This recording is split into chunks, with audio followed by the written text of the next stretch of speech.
So winter season is coming और skin ना बहुत ज्यादा डल और ड्राई हो गई है। और जिन लोगों की ड्राई स्किन होती है वो तो बहुत ज्यादा परेशान होते हैं। आपको मेरा फेस ऐसे चुपड़ू चुपड़ू से लग रहा होगा ना, मैंने अपने फेस बालों को एकदम टक करा हुआ है बिकॉज आज हम करने वाले हैं विंटर स्पेशल कमाल का स्किन टाइटनिंग फेशियल, वो भी सिर्फ घर पे, जिसकी कॉस्ट एकदम जीरो होने वाली है।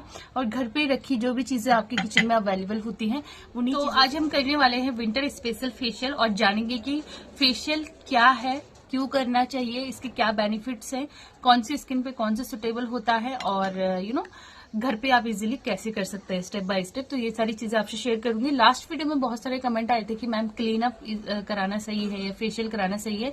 तो क्लीन अप और फेशियल को लेके बहुत सारे लोग कंफ्यूज रहते हैं, तो उस चीज को आगे जाके क्लियर करेंगे। तो इस वीडियो में एंड तक बने रहिए। तो सबसे पहले हम स्टेप बाय स्टेप स्टार्ट करते हैं अपने फेशियल को। तो ये सारी चीजें जो भी है ना, घर की रेमेडीज से मैंने बनाई है। आप चाहे तो आप मार्केट का भी कोई भी फेशियल किट लाके अपना कर सकते हैं। सबसे पहले बात करेंगे फेशियल की। तो फेशियल में 5 से 6 स्टेप होते हैं, डिपेंड करता है कि आपके फेशियल किट में कितने स्टेप है। But 5 step is, first is cleanser, second is scrubber, third is massage and fourth is pack. ये जो 4 चीजें तो डेफिनेटली होती हैं। और जब अगर हम मार्केट बेस फेशियल लाते हैं तो उसमें एक सीरम भी एड ऑन हो जाता है, तो वो 5 स्टेप्स हो जाते हैं। ठीक है, तो स्टार्ट करते हैं आज का फेशियल, जो कि आपकी स्किन की बेसिकली आज का जो फेशियल है वो ड्राई स्किन को लेके है। अगर आपकी स्किन बहुत ज्यादा ड्राई हो गई है, डल हो गई है, फेस में बहुत ज्यादा रिंकल्स, फाइन लाइन्स आ रही है, यानी एजिंग आ रही है, तो ये आपकी स्किन को बहुत ज्यादा टाइटनिंग बना देगा और आपकी स्किन को यंगर बना देगा 1000 गुना आपकी एज से। तो बहुत ही अमेजिंग प्रोडक्ट मैंने इस सारी चीजों में यूज किए हैं जो आपकी स्किन को टाइटनिंग इफेक्ट देंगे। तो सबसे पहले हम स्टार्ट करते हैं पहला स्टेप, और रेमेडी भी आप सबसे शेयर करती हूँ। ठीक है, तो लेट गेट। तो फेशियल करने से पहले सारी चीज़ें मैंने अपनी सेट कर ली है। यहाँ पे अपना मास्क एंड अपना क्लींजर वगैरह रेडी कर दिया DIY। तो सबसे पहला जो स्टेप आता है फेशियल में, अपनी स्किन को क्लींस करना। और कोशिश करें कि क्लींजर हमेशा ऐसा हो जो आपकी स्किन को मॉइस्चर भी करे और आपकी स्किन का जो मैल है, जो गंदगी है, उसे डीपली क्लींस करे, जो भी आपके फेस में डेड सेल्स हैं। तो मैंने जो DIY बनाया है, इसमें कच्चा दूध डाला है 2 से ढाई चम्मच और उसमें डाला है थोड़ा सा बेसन। दोनों को अच्छे से मिक्स कर लिया है और ये बहुत ही कमाल का क्लींजर है। ये हमारी स्किन में जो भी डर्ट, इम्प्योरिटी जमी होगी ना, वो अंदर से खींच निकालेगा और दूध जो है आपकी स्किन को एक अलग ही लेवल का मॉइस्चर प्रोवाइड करेगा। अगर मैं फेशियल की बात करूँ तो ये विंटर्स में करना ज़्यादा बेहतर रहता है, बिकॉज़ विंटर्स में हमारी स्किन खींची खींची हो जाती है, ड्राई हो जाती है और डलनेस स्किन में आ जाती है। तो उस चीज़ को, उस डलनेस को कम करने के लिए, आपकी स्किन को टाइटनिंग इफेक्ट देने के लिए फेशियल इज़ वेरी इंपॉर्टेंट। और अगर विंटर्स में क्लीन अप से बेहतर मुझे ये लगता है कि फेशियल करना चाहिए अगर आप 30+ है या 26+ है, बिकॉज़ उस दौरान, मैं स्पेशली लेडीज़ की बात कर रही हूँ, कि फेस में रिंकल्स, फाइन लाइन्स आने लग जाती हैं। तो फेशियल इज़ बेस्ट बिकॉज़ उसमें मसाज होता है और massage is very important for every, मतलब स्किन के लिए बहुत ज़रूरी है। ठीक है, तो यहाँ पे ना मैं अपने फेस के हेयर रिमूव करना भूल गई थी, तो मैंने पहले स्किन को क्लींस कर लिया है। और बहुत पहले मुझे, मतलब दिमाग में एक थॉट रहता था कि, और दिमाग में ये चीज़ें सुन के आती थी कि जो भी रेज़र यूज़ करता है ना, उनकी दाढ़ी आ जाती है या मतलब सेव आ जाती है। तो वो सब एक मिथ्स है, ऐसा कुछ नहीं होता है। और अब मैं भी बहुत टाइम से रेज़र यूज़ करती हूँ बिकॉज़ टाइम नहीं होता है सैलून में जाने का या ऐसे वैक्स वगैरह लेने का। और रेज़र ट्रीटमेंट तो बहुत ही ज़्यादा एक्सपेंसिव होते हैं, और अगर मुझे PCOD की प्रॉब्लम है तो वो मेरा, मतलब रेज़र ट्रीटमेंट से भी सही नहीं होगा हेयर की ग्रोथ। तो ये नेचुरल चीज़ें, इसे आने दो यार, ऐसा कोई दिक्कत नहीं है। बट ये है कि रेज़र से भी आपके कोई एक्स्ट्रा हेयर नहीं आते हैं, जो आपकी ग्रोथ होगी वही आती है। तो मैंने अपने हेयर को अच्छे से सेव कर लिया है और देन अब बढ़ते हैं हम नेक्स्ट प्रोसीजर की ओर। देखिए, क्लीन अप और फेशियल में डिफरेंस ये है कि क्लीन अप में सिर्फ 3 स्टेप होते हैं, उसे कोई भी कर सकता है। अगर आप टीनेजर्स हैं, स्कूल गोइंग हैं, कॉलेज गोइंग हैं, तो क्लीन अप कोई भी कर सकता है। वो सिर्फ आपके फेस की डर्ट, इम्प्योरिटी को क्लीन करता है, आपके फेस को कोई ग्लो प्रोवाइड नहीं करता है, बिकॉज वो आपकी स्किन को टाइटनिंग इफेक्ट नहीं देगा, क्योंकि उसमें मसाज इंक्लूड नहीं होती है। ये 20 से 25 मिनट का प्रोसीजर होता है जिसमें आपके फेस को क्लींस किया जाता है, देन उसके बाद स्क्रब किया जाता है, आपके फेस में जो भी डेड सेल्स है उन्हें हटाया जाता है, और उसके बाद पैक लगा के आपको मतलब आपका काम कंप्लीट हो जाता है। उससे क्या होता है कि आपके फेस की टैनिंग दूर होगी, ख़त्म होगी, और आपका स्किन इवन टोन हो जाएगा। ठीक है, इसे गर्ल्स बॉयज़ और कोई भी एज का कर सकता है। इसका टाइम पीरियड अगर मैं बताऊँ, महीने में 1 बार तो करना ही चाहिए और बहुत से लोग इसे महीने में 2 बार भी करते हैं, यानी 15-15 दिन में, वो भी बेस्ट रहता है, इसकी कोई दिक्कत नहीं है। और वहीं अगर मैं फेशियल की बात करूँ तो फेशियल एटलीस्ट 1 घंटे का प्रोसीजर है, जिसमें मतलब 45 से 50 मतलब 50 से 60-55 मिनट तो लगते ही लगते हैं। इसमें आपके बहुत सारे स्टेप आते हैं। सबसे पहले फेस को क्लींस करना, देन स्क्रब करना, उसके बाद सबसे जो इम्पोर्टेंट पार्ट है, जो कि मैं अभी करने वाली हूँ, वो है मसाज।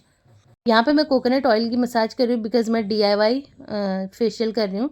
आप ऑलिव ऑयल का इस्तेमाल भी कर सकते हैं, जो कि स्किन के लिए बहुत अच्छा है, स्पेशली विंटर सीज़न के लिए।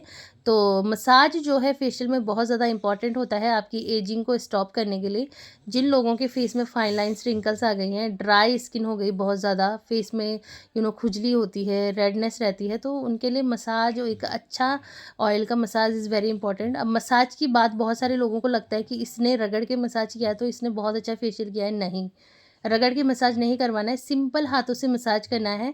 कुछ स्टेप्स होते हैं हमारे फेस पे, कुछ प्रेशर पॉइंट्स होते हैं जो हमें रिलैक्स फील कराते हैं, तो वो आपने अच्छे से करना है।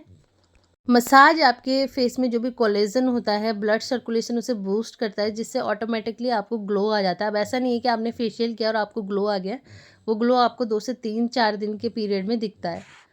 नेक्स्ट आपके फेस को अपलिफ्ट कराता है और सबसे बड़ी बात है कि आपकी एजिंग को रोकता है। जिन लोगों की छोटी उम्र में फाइन लाइन्स, रिंकल्स आ गए तो उसे रोकता है और ड्राइनेस को कम करता है आपके फेस की। और फेशियल का जो टाइम पीरियड होता है उसे आप 1.5 महीने में एक बार ले सकते हैं। आप चाहे तो सैलून में भी जा सकते हैं या आप इजीली घर पे भी कर सकते हैं। इसका कोई ऐसा नहीं है कि आपको बाहर ही करवाना है, और हर महीने आप बाहर भी नहीं करवा सकते। अगर आप अफोर्ड करते हैं तो कर सकते हैं, अदरवाइज़ आप सिंपली घर पे भी कर सकते हैं। इस तरीके से आप मसाज के स्टेप फॉलो कीजिए। यहाँ पे मैंने कोकोनट ऑयल की मसाज की है, जो कि फेस के लिए हमारे बहुत अच्छा होता है। और जिन लोगों की बहुत ज़्यादा ड्राई स्किन है तो मैं सजेस्ट करती हूँ कि आप रात में एवरीडे इस प्रोसेस को करें, मतलब कोकोनट ऑयल लें थोड़ा और अपने फेस पे हल्के हाथों से मसाज करके सो जाएं। उससे ड्राइनेस आपकी काफ़ी हद तक रिलीफ मिलेगा आपको अपने फेस की रेडनेस से, खुजली से और ड्राइनेस से। तो आई होप आपके फेशियल और क्लीनअप से रिलेटेड जितने भी क्वेरीज हैं वो मैंने कंप्लीट कर दी हैं। तो दोनों में आपको डिफरेंस पता चल गया है। और फेशियल उनके लिए बेस्ट है जो 26 से ऊपर चले गए, 30 से ऊपर चले गए, जो 30 में चल रहे हैं या 26 से ऊपर, जिनके फेस में बहुत ज़्यादा फाइन लाइन्स और एजिंग आ गई, उनके लिए फेशियल बेस्ट है।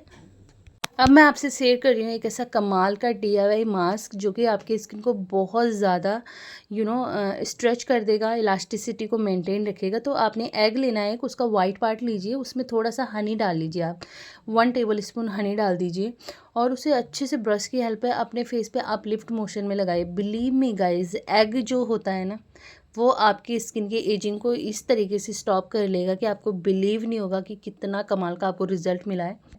जो लोग भी अपनी ड्राई स्किन से परेशान है, जिनकी स्किन लटक रही है, जिन्हें फाइन लाइंस, रिंकल्स आ रहे हैं, उनके लिए ये कमाल का मैजिकल वर्क करता है। तो अब एक लेयर हमने अपने फेस पे मास्क की लगाई, उसके बाद आपने एक टिश्यू पेपर लेना है, उसे कट कीजिए और इस तरीके से आप इसे अपने फेस पे चिपकाइए। उसके बाद इसके ऊपर से भी आपने दोबारा से जो हमने एग वाइट फोड़ा था, जो मास्क प्रिपेयर किया है, उसकी आपने अपलिफ्ट मोशन में उसे लगाना है ब्रश की हेल्प से।